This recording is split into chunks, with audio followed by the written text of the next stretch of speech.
and your unborn child. It is completely psychopathic. Completely psychopathic for a person to hold their stomach and say, I want to end my life because I'm so miserable here. Of course, she is expecting that in response, Harry will say, let's leave the UK. And that's exactly what he did. And I want to read that passage from his book.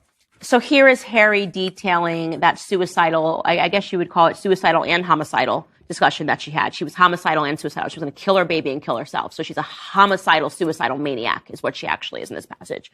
He says, I walked home from the office and found Meg sitting on the stairs. She was sobbing uncontrollably. My love, what's happened? I thought for sure we'd lost the baby. I went to her on my knees. She choked out that she didn't want to do this anymore. Do what? Live. I didn't catch her meaning at first. I didn't understand. Maybe didn't want to understand. My mind just didn't want to process the words. It's all so painful, she was saying. What is? To be hated like this. For what? What had she done? She asked. She really wanted to know. What sin had she committed to deserve this kind of treatment? She just wanted to make the pain stop, she said. Not only for her, but for everyone. For me. For her mother. But she couldn't make it stop, so she had decided to disappear. Disappear?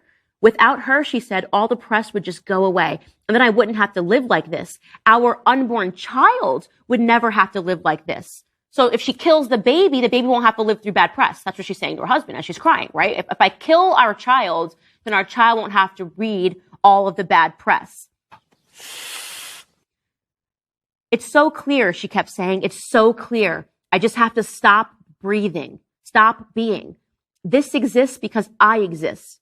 I begged her not to talk like that. I promised her that we'd get through it and that we'd find a way. In the meantime, we'd find her the help she needed. I asked her to be strong and to hang on. And that, my friends, is the point in this book where Meghan orchestrates manipulating him to leave the royal family. And he can't see it because he's thick, as we've learned throughout this entire book. He's very thick and he believes everything that she says. He believes every time she cries, every time he finds her in the heap on the floor sobbing over mundane things like bridesmaid dresses. He really believes that she's a person that's in pain. No, this is a 40-year-old woman who manipulated her way from the bottom to the top by marrying somebody who was the producer on the show who gave her her start in life, then divorcing him and finding a prince that is too thick to see what everybody else in the entire world can see.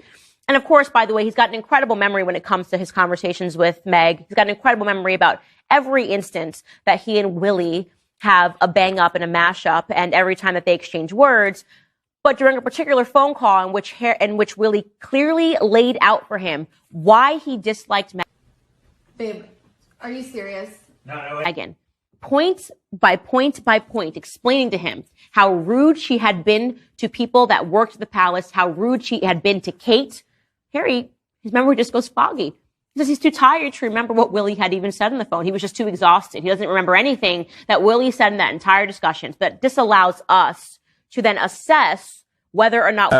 we get, I'm just too ill to walk Meghan down the aisle. And right now, we have absolutely no idea whether the father of the bride is going to be there to walk her down the aisle. Come on now, dog. And I'm asking you, is this obsession that the media have with Meghan Markle's family now tarnishing what should have been a great day this Saturday? And if you think, yep, the tabloids are completely over the top with their coverage and their level of intrusion, then call me on 0345 6060973. Okay.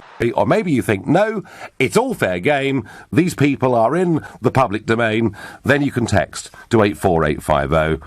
Or maybe you think, actually, it isn't really the tabloid newspapers that should take the blame for this, because after all, that's kind of what tabloid newspapers do. Why was Thomas Markle not protected in any way at all? Why, given the wedding's in 3 days' time, has he not even had a rehearsal for walking her up the aisle? Given that this event is expected to be watched by between 1 and 2 billion people globally, surely Buckingham Palace with all their knowledge of the global interest that comes with royal weddings, surely they must have known that at some point there would be investigations into all sorts of aspects of the Markle family, but in particular that they'd be looking at Thomas Markle and indeed at her mother as well. And I have to say, you know, I do think that the tabloids are very intrusive in this country. Okay. And often use tactics of surveillance and intrusion that sail pretty close to the wind as far as the law is concerned. And, you know, I've not always been happy with some of the things that they've written or some of the methods by which they've gone about getting those stories. But isn't this really a complete and total mess up by Buckingham Palace? This guy should have been protected. You know, we've seen in the past all sorts of problems caused for the royal family by the media. Surely it was obvious this guy should have been protected. Now, what I'm told is that there were some press officers from the palace who were out with him up until 10 days ago, and then they've left him. Why? Why? Surely he should have been here in London. Surely, he should have been looked after. And frankly, he's been thrown to the media wolves. He's been portrayed as a money grabber, and we don't yet know whether he's coming to the wedding or not. And I would have thought, for Meghan Markle, this is all pretty distressing stuff. Boy. I have to say, I don't think he is a money grabber.